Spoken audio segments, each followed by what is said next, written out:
بسم الله الرحمن الرحيم. مستمعينا أحبتنا في كل مكان، السلام عليكم ورحمة الله تعالى وبركاته. أهلا وسهلا بالجميع إلى هذا العدد الجديد من برنامجكم الأسبوعي، برنامج صحتك تغذية. إذن في البداية أسعد باستضافة والترحيب بأخصائي التغذية أستاذ حسين بنيادت.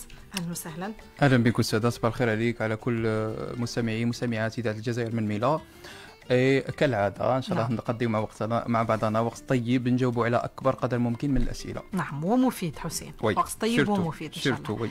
نعم، هذا الأسبوع حسين يوم الثلاثاء بالضبط صادف اليوم العالمي لمرضى السكري هكذا. نعم، ولهذا حبينا اليوم نهضروا عن هذا الموضوع، عن مرض السكري والتغذية الصحية للناس اللي مرض بالسكر. ولذلك المجال مفتوح للجميع، لاستفساراتكم، لأسئلتكم، أي حاجة تحبوا تعرفوها. نعم، المجال مفتوح عبر رقمينا 030 47 47 47 والرقم الثاني 030 47 48 48. كذلك يمكنكم التواصل معنا عبر صفحتنا في الفيسبوك راديو ميلا. إذن مستمعينا الكرام، نبداو على بركة الله. أول حاجة نبداو بها البرنامج طبعا هو نعرفوا مرض السكري. وشي هو هذا المرض؟ حسين، بزاف ناس عندما نقولوا مرض السكر يخافوا، تجي هذيك ربما الرهبة، ربما يعتقدون أن هذا المرض خطير جدا واللي مرض به تخلص عليه وكذا. لكن ربما يستطيع مريض السكري التعايش مع مرضه والعيش بطريقة عادية، ليس كذلك؟ وصح، دوك كلام صحيح، خصوصا فيما يتعلق بالسكري من نوع ثاني. وين أنا في الاستشارات باش نطلع لهم شوية المرة نقول لهم واش مرض. نعم، صحح فقط الأصل تاع المشكل وتلقى النتيجة دونك إيجابية. نعم إن شاء الله. نبداو دائما بالتعريف تاع المشكل كما عودتكم. دونك عندنا منهجية في الطرح تاع الموضوع. بالنسبة للسكري دونك عندنا فيه أنواع. نعم، الأكثر شيوعا عندنا سكري من النوع الأول، سكري من النوع الثاني، وعندنا سكري الحمل. نعم. عند النساء الحول المؤقت وقادر يبقى بعد الحمل، يكون دائم، قادر يولي مزمن بعد نعم. الولادة. فبالنسبة للسكري الأول موضوع راهو واضح، راهو متعلق بتخريب في الخلايا اللي تنتج الأنسولين عند الشخص المصاب بالنوع الأول اللي هو السكري يظهر عند الأطفال بصفة عامة.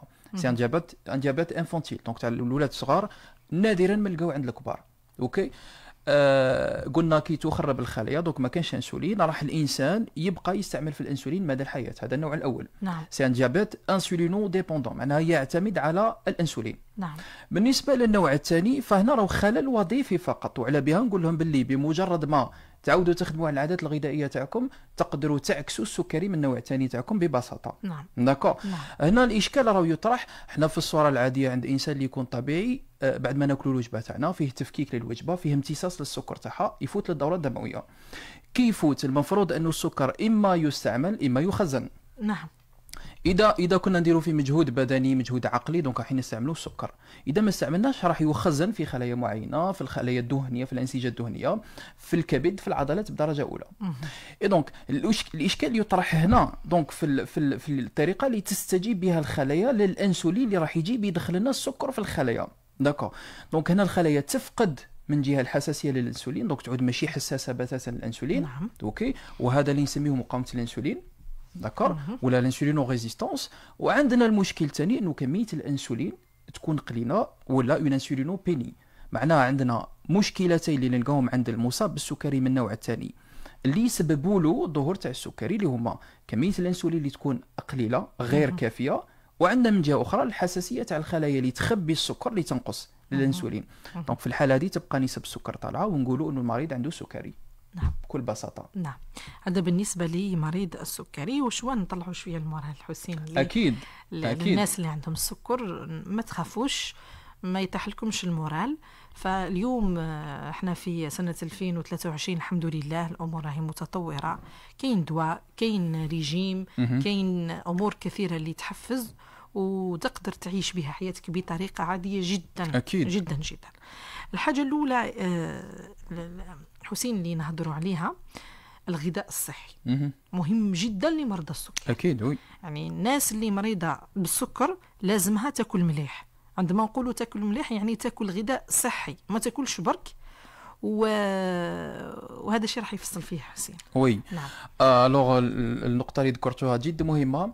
احنا في الاستشارات كاين حالات اللي تخلصت تماما من العلاجات تاع السكري فقط بالحميه وبالممارسات على نشاط بدني منتظم، ولا قللنا لهم الجرعه تاع الادويه بالاتباع تاع الحميه غذائيه معينه خاصه مريض السكري. يعني حبينا فقط نمدوا جرعه امل للمصاب بالسكري انه نعم. بالحميه وبالنشاط البدني ممكن تخفض السكري تاعك تاع 3 شهور. وهذا سؤال يطرحوه بزاف. اذا وصل السكري تاعي السكر تاع 3 شهور لاش بيغليكي تاعي مثلا ل 6.7 6.8 ولا ل 7، اسك نقدر نهبطوا بالحميه برك ولا لازمني نبدا الدواء؟ اذا الطبيب تاعك قال لازمك تبدا الدواء دونك تبع الدواء، وفي نفس الوقت عندك الحميه والنشاط البدني، وقادرين فقط بالحميه والنشاط البدني والجرعه الصغيره تاع الدواء اللي عندك تاع ميتفورمين نهبطوا السكر تاع 3 شهور وتبارك الدواء كاريمون تولي حياتك طبيعيه. نعم. داكور. نعم. حسين نبداو الوجبات. اكيد. شوف وجبه الفطور عاده يا حسين ناكلوا فيها السكريات يعني بزاف حقيقه. يعني احنا مجتمع جزائري ماشي غير مريض السكري، حتى الناس اللي عاديين نبداو طول الوجبه والنهار تاعنا طول بالحليب مسكر وحاجه حلوه. هذا الناس اللي عاديه. وكاين حتى اللي مرضى السكري يتناولوا الوجبه تاعهم تاع الفطور يعني عادي حسين، حتى بالسكر عادي وبالحلاوات. نعم. هذا راهو تقليد اللي اكتسبناه من وقت الثوره ولا الفطور الفرنسي هذا الابتداج فرنسي. نعم. وين غني بالسكر البسيط راهو خطا لو نقارنوه بالفطور تاع المشرق. نعم. وين الناس يستهلكوا الخضر، دهون صحيه، زيت زيتون، البيض، البروتين صباح. دونك هنا المريض يحاول فقط يغير. نعم. بما انك فيك راك في مرحله تاع حميه غذائيه لمضاده لمقاومه الانسولين، مضاده للسكري، فقط ادرج عادات جديده ونقص من العادات القديمه الخاطئه اللي وصلتك ديفلوبي ان ديابيت دو تيب 2. داكور. لو نبداو طول مع التكافل الغذائي تاع المريض.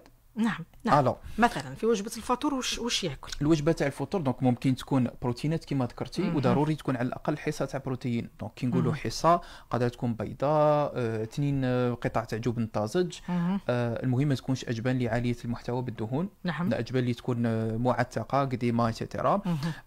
ممكن معها ندخلوا حصه تاع فاكهه. الفاكهه تاعنا نعرفوا نخيروها فقط. نعم. دونك ما نروحش الصباح في الفطور تاعي ندير العنب. نعم. ندير فواكه اللي عاليه المحتوى بالسكر وعاليه المؤشر السكري، يعني طلع لي الانسولين تاعي وطلع لي السكر تاعي. مع هذه دوك ندخلوا ضروري مصدر تاع دهون صحيه. دوك نقدروا نديروا مكسرات. نعم. 4 انصاص تاع جوز، 7 حبات تاع لوز، 7 حبات تاع فول، 14 حبه تاع فول سوداني. دونك الامثله راهي كثيره. احنا باش من نحددوش وجبه اللي تنطبق على كل المرضى. نعم. نمدوا الصوره العامه. ما امثله وانت خير واش حبيت واش يخرج عليك على ميزانيتك. اكزاكت. نعم. لانه احنا نحسبوا المختص تاع التغذيه يحسب البزوان كامل، الاحتياج كامل تاع السعرات، ونقسموه على حساب العلاج تاع المريض، على حساب الجنس تاعو، العمر تاعو، الوزن تاعو، الطول تاعو ايتترا. داكور. نعم. هذا بالنسبه لي وجبه الافطار، فطور الصباح. دونك هي فيه مجموعه قواعد برك يحاول يطبقها المريض في الحياه العمليه. وهذا واش نديروه في الحصص تاع التربيه الغذائيه مع المريض تاع السكري. نقولوا له انك اول حاجه تعلمها انك تخير الاغذيه تاعك.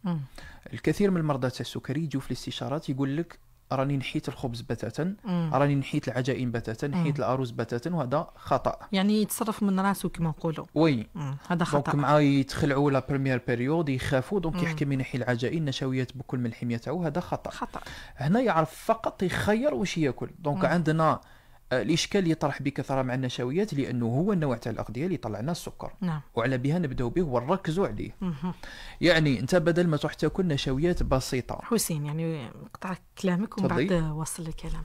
وحنا للاسف حقيقه مجتمع الجزائريين ياكلوا الخبز بزاف. اكيد دونك الخبز بزاف، لي بات بزاف، البطاطا بزاف. راهي المصادر تاع النشويات الاساسيه في الغذاء تاع الجزائري. نعم. الخبز راهو صحي. دونك حنا نحاولوا نخيروا فقط واش من خبز ناكل. ماناش راح نحرموا المريض من الخبز اللي عايش به الجزائريين بكل. اكيد. داكور. فقلنا انه فيه نوعين، سكريات بسيطه وسكريات معقده. باش نبسطوا المفاهيم كيفاش تميز انه السكر بسيط يطلع لك السكر بالزربه، ولا السكر معقد يخلي لك السكر تاعك كيليبري.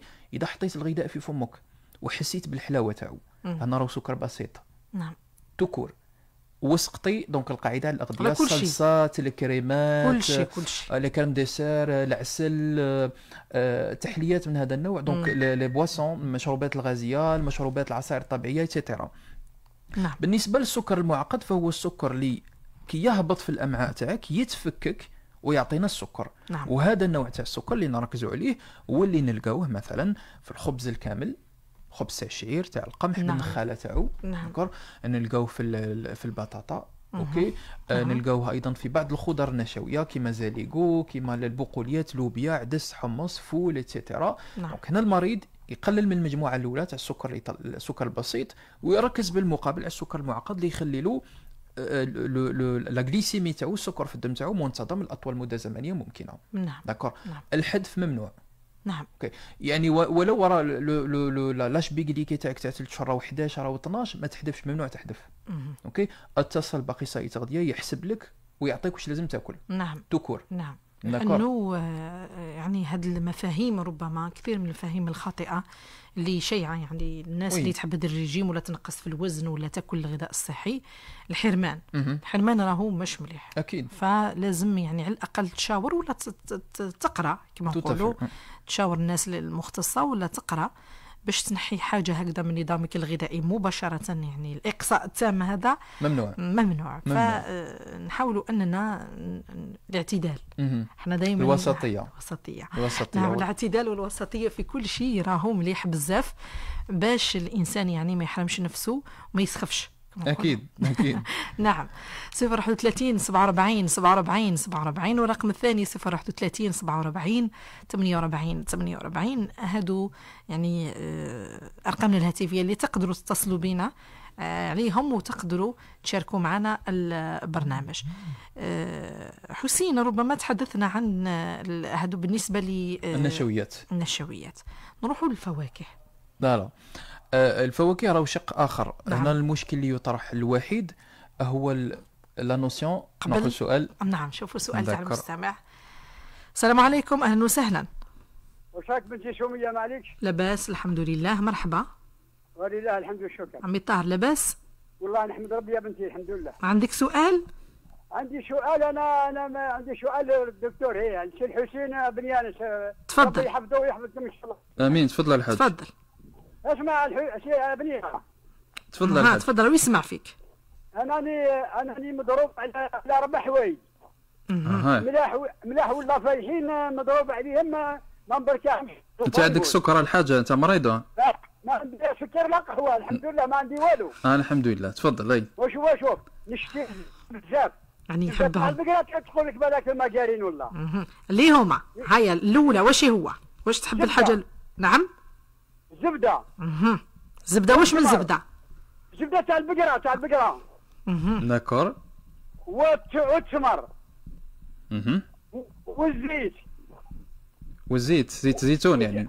زيت زيتون لما لا تسنقوا. تفضل. هادو ما لكن منهم بزاف يقولوا لي واللحم ما تنساش ثاني الشحمه بكري يلموها لي. هي الحاج عجابين يا وتمرض وما عرفش وانا والله ما نخطيهم طول. الحاج دوك انا سمعت لك، دوك انت تسمع لي. اعطيني الجواب برك. ترى دوك تسمعنا على عبر الهاتف تاعك. الله يحفظك ان شاء الله. ترى بارك الله فيك. تحياتنا. يسمعنا عبر موجتنا العاديه يا حسين. تفضل. قال لك ان ناكل الزبده تاع البقره، تمر، زيت الزيتون والشحمه تاع اللحم. يعني قال لك هادو طبيب ما ينحيهم ليش. دونك في حدود المعقول كما السيده اللي اتصلت نشفى في عدد من الاعداد وقالت لنا ناكل الهريسه، ما نقدرش نحبس الهريسه. هنا راهي كيسيون تاع كميه. دونك هو ما نعرفوش العمر تاعو، الحاله الصحيه راهو يقول ما عنده حتى مرض، ما على بالناش اذا راهو معرض يدير امراض مزمنه لاحقا. حنا نعتبروه انسان صحيح ماهوش مريض لاباس به. شوف حسين، على حسب معلوماتي راهو اكثر من 65 سنه. داكور. دونك راهو في عمر وين الانسان يقنن شويه الكميات. بالنسبه لزبده البقر الطبيعيه، اذا كانت الابقار تاعو دونك طبيعيه تاكل طبيعي، ما كانش هرمونات، ما كانش مضادات حيويه، فهنا النوعيه تاع الزبده تاع البقر تكون ممتازه، الا انه الكميات تفرق. يعني الانسان ما ياكلش نص كيلو في النهار، 100 غرام 200 غرام. حاولوا فقط انه تكون بالملاعق صغيره، 3 ملاعق 4 ملاعق صغيره في النهار تفي بالغرض، لانه زبده البقر ممتازه لصحه الامعاء، للبكتيريا الامعاء بصفه خاصه يعني. بالنسبه لزيت زيتون، فزيت الزيتون نحاولوا نلتزموا بالكميات تاع 3 ملاعق كبيره في اليوم، 45 مليلتر حتى ل 50 مليلتر في اليوم كاقصى كميه. يعني 3 مغارف كبار ولا 4 في اليوم تكفي وتوفي. الغذاء الثالث هو التمر. الوغ التمر ثاني دونك الحاج ما ياكلش كيلو في النهار ويقول الكيلو ما يدير لي والو. دونك احنا عندنا لو سيستيم دي بورسيون، نظام الحصص، يعني نقدروا ناكلوا 3 حبات 4 حبات في الصباح، 3 4 مع الغداء، 3 4 مع العشاء. اذا كثرنا نقدروا نزيدوا 4 حبات اخرين على 4 تاع العشيه ولا 10 تاع الصباح وفقط. يعني رانا سمحنا بكل شيء، كيسيون تاع كميه وفقط. داكور. نقطه رابعه الوغ الشحوم تاع الاغنام راهي مذكوره في القران ومعروفه ايضا القيمه الغذائيه تاعها ونوعيه الفيتامينات اللي تكون دايبه فيها. دونك حنا ما نمنعوش تماما الشحوم، يقنن فقط الكميه. اوكي. ايضا دونك الشحوم ما يروحش يستهلك دي سونتين دو غرام، 100 غرام 200 غرام في اليوم يقول ما دير لي والو. دونك يخلي الكميه في حدود الكميه اللي يطيب فيها يوميا وفقط. يعني نقدروا نديروا 3 ايام 4 ايام في الاسبوع القطعه تاعنا تاع لحم الخروف فيها الدهون تاعها اي سي بون. نعم. رانا جاوبنا على 4 اغذيه. دونك الحاجه ان شاء الله يكون سمع الاجابه. اكيد ويسمع فينا. نؤكد حسين دائما على الاعتدال والوسطيه في كل شيء، حتى خاصه في الغذاء. 27 دقيقة بعد 11 صباحا باستوديوهات إذاعة الجزائر من ميلا. إذا مستمعينا الكرام، لمياء بالخير راهينا في الاستوديو باش تقرأ لنا عناوين الأخبار. بعدها إن شاء الله رايحين نواصلوا برنامج صحتك تغذية لنهار اليوم باش نتحدثوا عن الغذاء الصحي عند مريض السكري.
إذاعة الجزائر من ميلا.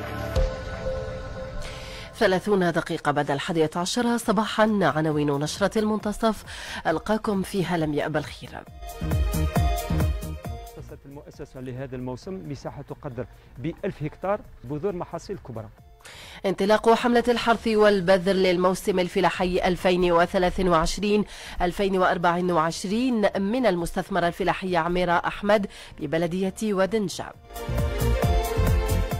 عندنا 300 مسكن هنايا، الاشغال المعيش منتهيه، اناره خارجيه منعدمه.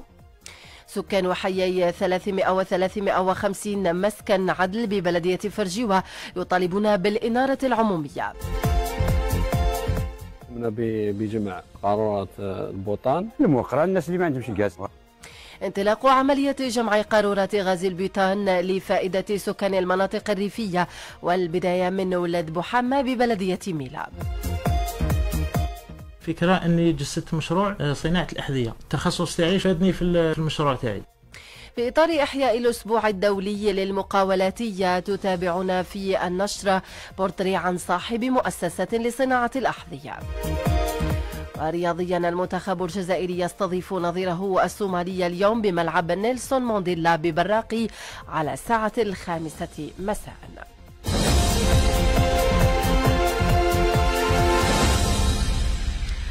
تفاصيل هذه العناوين وأخرى ترقبوها عند منتصف النهار. إذاعة الجزائر من ميلا.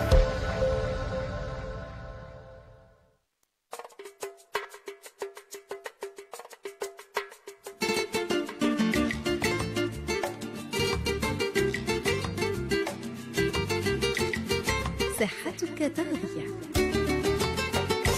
صحتك تغذية، غذاء موزون لصحة جيدة.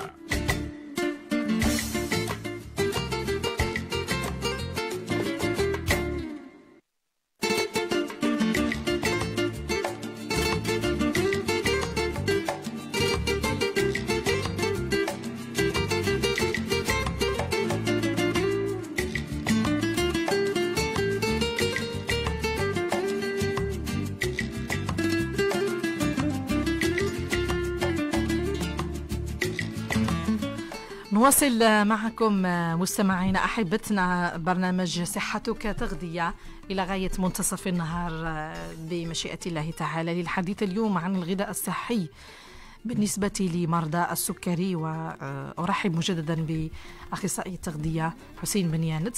نعم، مرحبا حسين. قبل الفاصل تحدثنا عن النقاط اللي قال لنا عمي طاهر باللي نحب ناكلهم بزاف، وحقيقة الناس بزاف طايحين في هذا الإشكال. الزبدة تاع البقرات، تمر، زيت الزيتون والشحوم، شحوم اللحوم. فهادو قلنا باللي ناكلوهم وشوا بمقدار، كل شيء بمقدار، لا إفراط ولا تفريط باش الإنسان يعني ما يتضرش.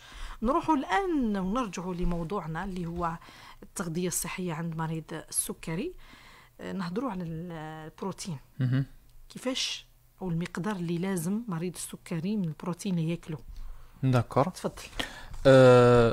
في البروتينات تاني الناس اللي تحذف اللحوم، الدجاج، الحميات القاسيه، وين ينحيوا كل شيء، يقعدوا عايشين على الماء وعلى السوائل ايتترا، وين يديروا فقر دم، يعودوا دائما عيانين، تساقط شعر، الكاليتي تاع الجلد تاعهم تهبط ايتترا.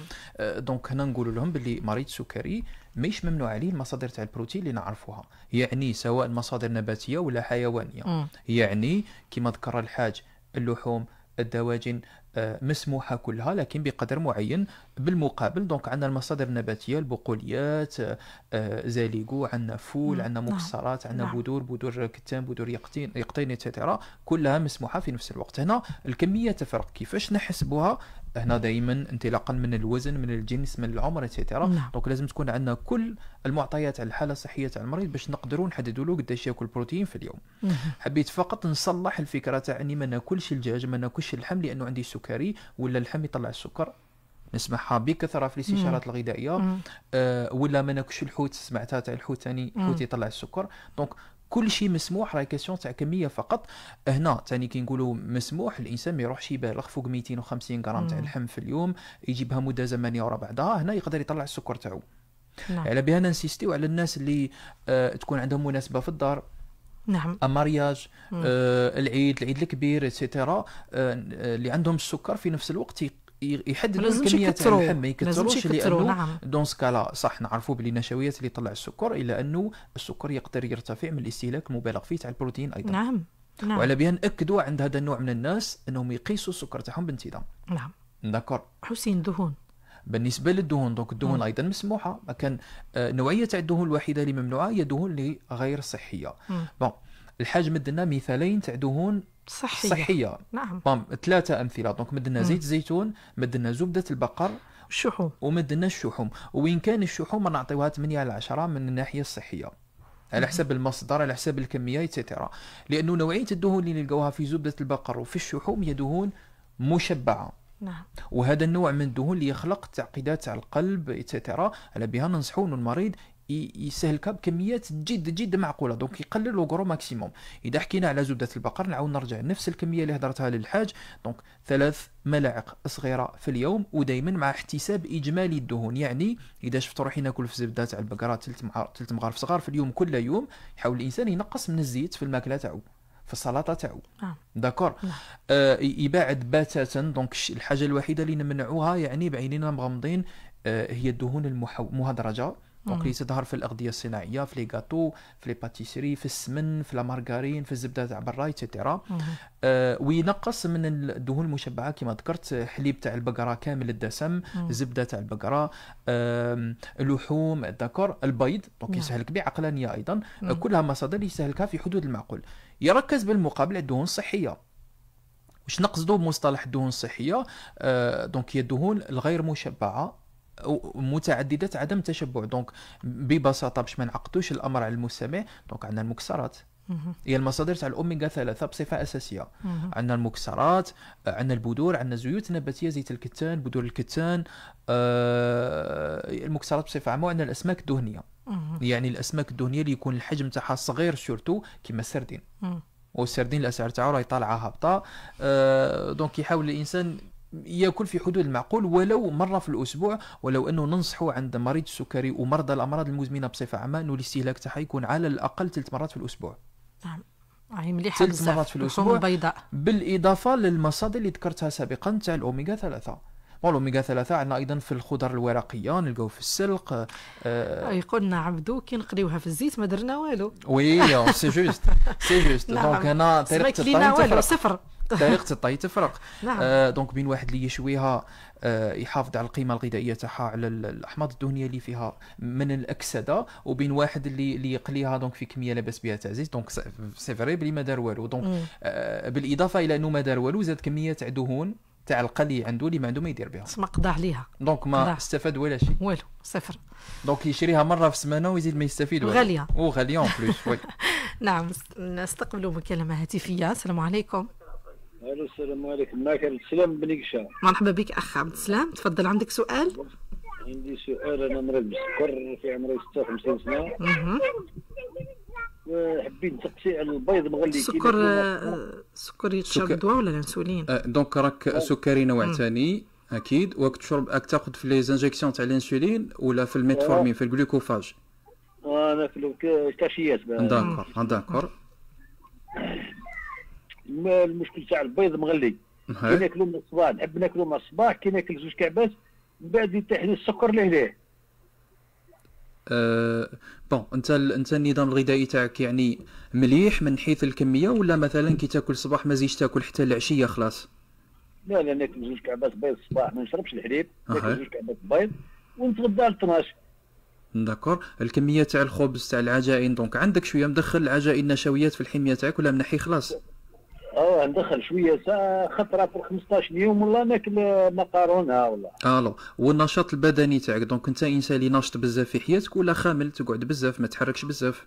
انا خامل باسكو عندي رجلي هانديكابي وعندي رجلي عندي بروتيز ما نقدرش نمشي بزاف. داكور. دونك نحاولوا نلقاو حل للمشكل تاعك على المباشر. صح، بارك الله فيك. الله يبارك فيك، ربي يجيب شفاء ان شاء الله. هو يقول حسين يحب الصباح يفطر ب2 حبات تاع البيض مغلي، بصح يقول لك يسمع المده هذيك اللي من الصباح حتى الغداء يتحلو السكر فيها. وي هو احنا نطرحوا سؤال على الادويه باش نعرفوا اذا نوعيه الادويه اللي يستهلكها طيح السكر ولا لا. هو الى سوم ميتفورمين، دونك الميتفورمين راهي ما تخلقش المشاكل تاع انخفاض نسب السكر في الدم. وفي اغلب الاحيان النوع هذا تاع المرضى ما يطيحلوش السكر بالعاميه. هذا الشخص راه يقول باللي عندي الاعراض تاع تساقط سقوط نسب سكر الدم. دونك في الحاله هذه انا واش ننصح؟ خلي الكميه تاع البيض تاعك في الفطور كيما راهم، دخل معهم على الاقل شريحه تاع الخبز. اذا شفت روحك يطيح لك السكر تاعك في الفتره تاع بين الفطور وبين الغداء، نقدروا نديروا وجبه خفيفه جوايه 9:30 جوع على 10 اون كولاسيون داتونت حتى يوصل وقت الغداء تاعك. في لا كولاسيون تاعك في الوجبه الخفيفه تاع العشرة تقدر تكون طريف تاع الخبز بعد داكور، والاحسن يكون تاع شعير بالنخاله تاعو، تاع قمح بالنخاله تاعو، مع شويه تاع البروتين. دونك يقدر تكون حبه تاع فرماج داكور، ولا تقدر تكون مثلا فاكهه مثلا داكور هكذا باش يعني يقدر كيما نقولوا يصبر حتى ل 12 وما يطيحلوش، ويضمن انه السكر تاعو يبقى اكيليبر. نعم. نتمنى انه بعدها اذا ما زالت الحاله تاع نزول سكر الدم تتكرر عنده، لازم يشوف الميدسان تريتون، يعاود الطبيب، ممكن يعدل لك في الجرعه تاع الدواء تاعك. نعم. عندنا مكالمه من عمي طاهر. حسين نعم تفضل. شومي يا بنتي تفضل. العمر 71 سنه، والتمر اللي قال لك كيلو ما فوقش 7 حبات، كاينه كيف بزاف 7. تري بيان حاج. دونك 7 حبات راك هايل. ولا واش هو الزبده اكثر من ملعقه صغيره اكثر ولا غير اكثر؟ الحاج قلنا ثلاثه في النهار، وحده في الفطور، وحده في الغداء، وحده في العشاء. ونهار ماكل الزبده الزيت ما ندورش ليه. يا تري بيان. دونك انت على بالك بكل شيء الحاج. والحمام واش تقول لك بالك كل يوم عجبها، وين هي ادمي كيلف وين تلقاها؟ ممتاز. هاك عندك درك الاجابات الحاج لكل شيء. دونك انت اسمع بارك الله فيك والله زدت والله زدت واش والله نحمد ربي. انا على بالك نرعي الغنم ونمشي في النهار 50 كيلو فايته. الحمد لله. دونك ديجا راك دير في نشاط بدني لاباس به. يا ربي يعاونكم وربي يوفقك. امين. الى اللقاء. نعم. حسين هذا مريض سكري، نتمنى انه فهمنا وسمعنا. عبد السلام من اللي اتصل بينا قبل لحظات. حسين نروحوا الان لوجبه العشاء. وجبه العشاء مهمه جدا بالنسبه لمريض السكري. انا واش نشوفوا في الاستشارات انه الناس يقول لك راني نخدم انا والزوجه تخدم، الاولاد يقراو، واكبر وجبه يعني من حيث الحجم ومن حيث المكونات يخليوها العشاء للاسف. وهذا خطا. هنا عند مريض سكري يحاول انه اكبر كميه تاع سعرات حراريه تكون في الغداء. يعني اذا قلنا 100% هي كميه السعرات الطاقه، يعني باش نبسطوا المعلومه اللي راح يديها في النهار كامل، اكبر طبق تاعك من حيث التنوع ومن حيث الكميه حطوه في الغداء. الصباح دونك نديروا تقريبا 30-40% من محتوى السعرات الحراريه، وال20% اللي تبقى نخليوها للعشاء. يعني العشاء يكون اخف ما يمكن. دونك دائما سلطه مثلا تكون سلطه، دونك على الاقل حصه وحده تاع نشويات، يعني اما حبه تاع بطاطا متوسطه طايبه في الفرن مغليه وهي كامله هكا، كونسويت نقطعوها ناكلوها مع لا سلطه تاعنا، وحصه واحده تاع بروتين، يعني ممكن 2 قطع تاع جبن طازج، ممكن بيضه داكور، ممكن 30 غرام حتى 60 غرام تاع دجاج، قد صدر الدجاج تاع صدر تاع دجاج. بيان سور طريقه الطهي كما قالنا عبد الفتاح، دونك تكون دائما صحيه، اما مفور اما مشوي داكور، اما في الفرن ايتترا. يبتعد عن القلي يعني بتاتا، ما فيهاش نقاش، خاصه لمرضى السكري يعني. وفي العشاء بعدها فوالا. دونك بالنسبه لطرق الطهي كيفاش نطيب، دونك علمناه كيفاش يخير، دونك يتعلم ايضا كيفاش يطيب الماكله تاعو ما طلعلوش السكر.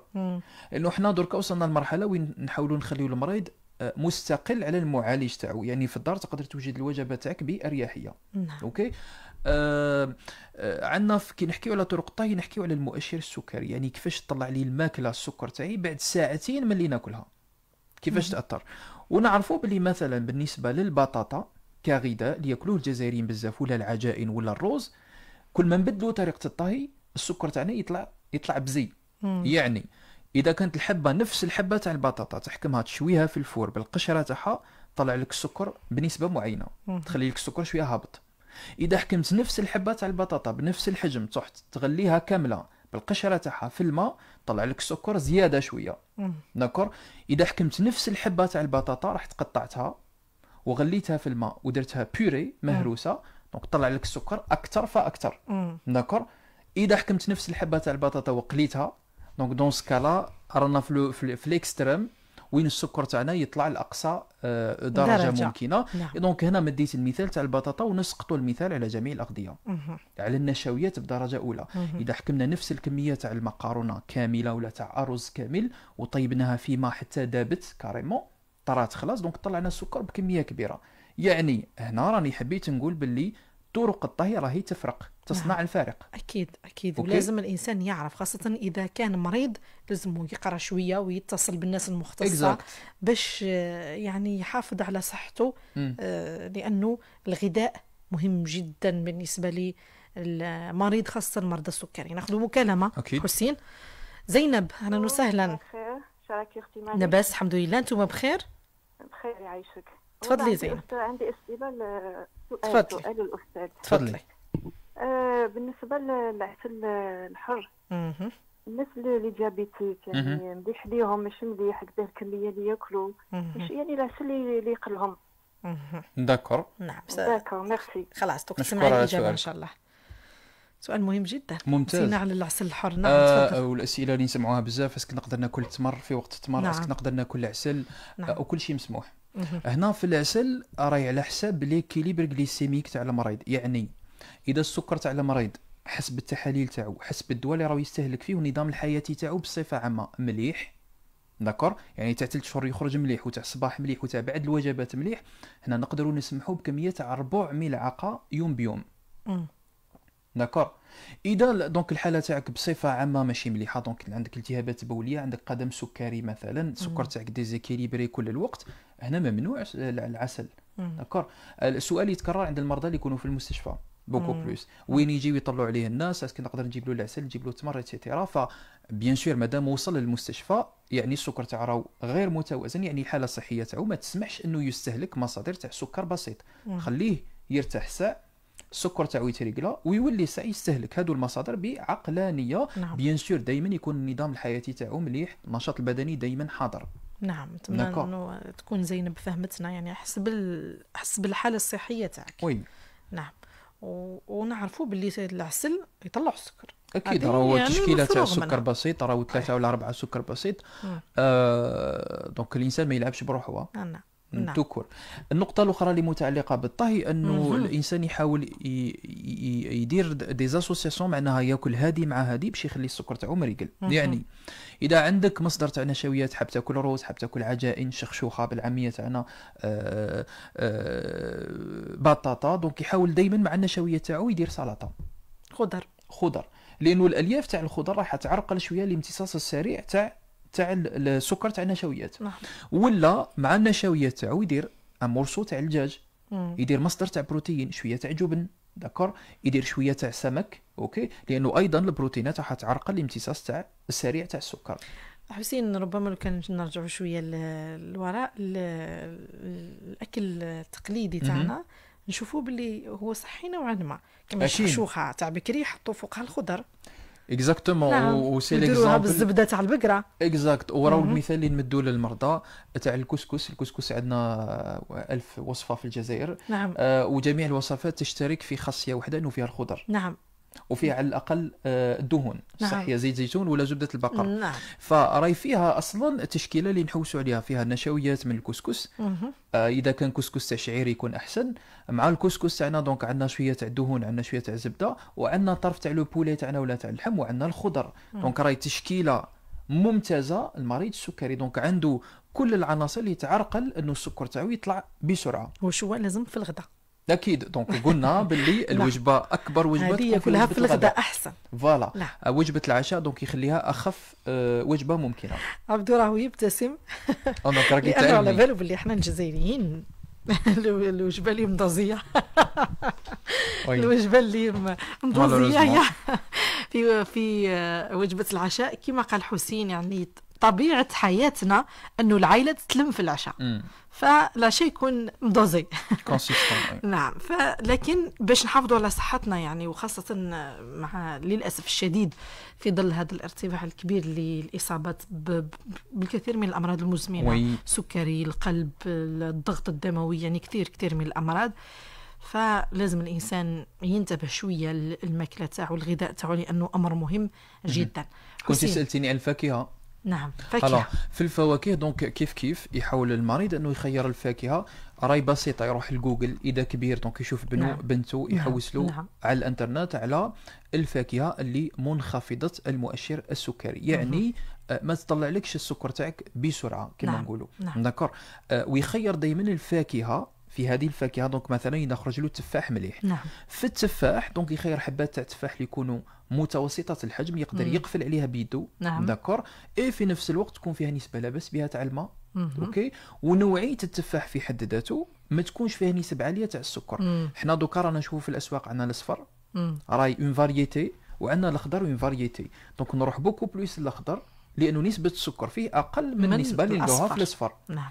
او ميم طون بالنسبه لكل الفواكه خير الفواكه اللي ما تكونش طيبه بزاف بالعاميه. نعم. وما تكونش جافه. يعني التمر مثلا كنت تقول لي وينه اللي خير بين التمر اليابس داكور الاصفر هذاك ولا التمر اللي يكون شويه طري معسل بالعاميه تاعنا، لانه كميه الماء العكس لانه كميه الماء تفرق. يعني اللي طيب مليح نو كل ما كان طري كل ما كان فيه الماء بزاف. نعم فهمتك. كل ما كان مستحب المريض السكري، لانه كميه الماء في الفاكهه تصنع الفارق ايضا. مهمه تصنع الفارق. نفس الشيء الباقي الفواكه. نعم. بالنسبه برك هو موسم تاع البرتقال مليح. مليح البرتقال راه مسموح بون حصتين في اليوم ما كان حتى اشكال. نفس الشيء بالنسبه للماندرين. نعم. المندرين دونك ما عندنا حتى اشكال، زوج حبات صغار ولا حبه كبيره تفي بالغرض. نعم. في اليوم مهم في اليوم بيان سور. يحاول المريض انه يركز على مجموعه تاع معادن تاع فيتامينات، معادن اللي تنقص مع الوقت، لانه او بو دو 10 20 دونك 20 سنه ولا مع المرض مع الدواء يجيك المريض يقول لك عاد عندي تنمال. نعم. في يديا. نعم. عاد تنعيا بزاف، عاد ننسى. داكور. هنا نقدروا نخمموا في النقص على فيتامين بي 12. بي 12 باسكو الناس جينيرالمون اللي يستهلكوا في الميتفورمين في الجلوكوفاج في لا نوفوفورمين اتسيتيرا، هذا نوع من المرضى ينقص عندهم تلقائيا البي 12. داكور. خصوصا احنا الغذاء تاعنا فقير بالمصادر تاع البي 12 اللحوم الدواجن اتسيتيرا.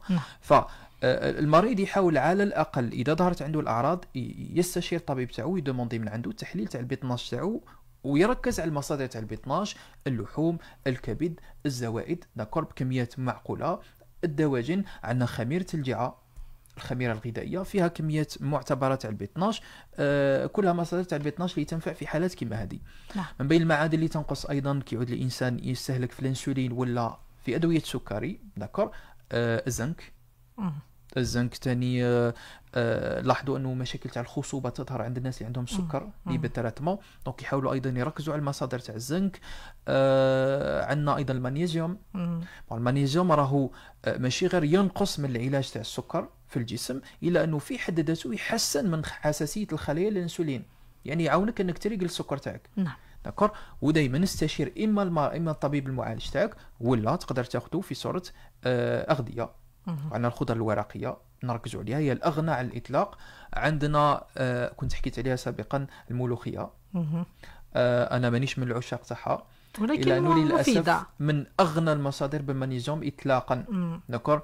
المكسرات عندنا اللوز عندنا الجوز، كل المكسرات البذور غنيه بالمغنيسيوم ولا المكمل. داكور. لا فيتامين سي اكثر من ضروريه ثاني في حميه مريض سكري. نعم. يقدر يدخل ماء وليمون طول اليوم اذا ما عندوش مشاكل في المعده، مشاكل صحيه تحول دون الاستعمال تاع فيتامين سي. يقدر يستهلك المكمل بعد استشاره الطبيب المعالج. داكور. ولا يعتمد المصادر الطبيعيه، لانه لا فيتامين سي راهي في تشكيله كبيره تاع الاغذيه الحمضيات، فلفل حلو، سلطه، كرومب، بروكلو اتسيتيرا. نعم. وعندنا اخر فيتامين اللي هو الملك، انا دائما نخليه للاخر، اللي هي لا فيتامين دي.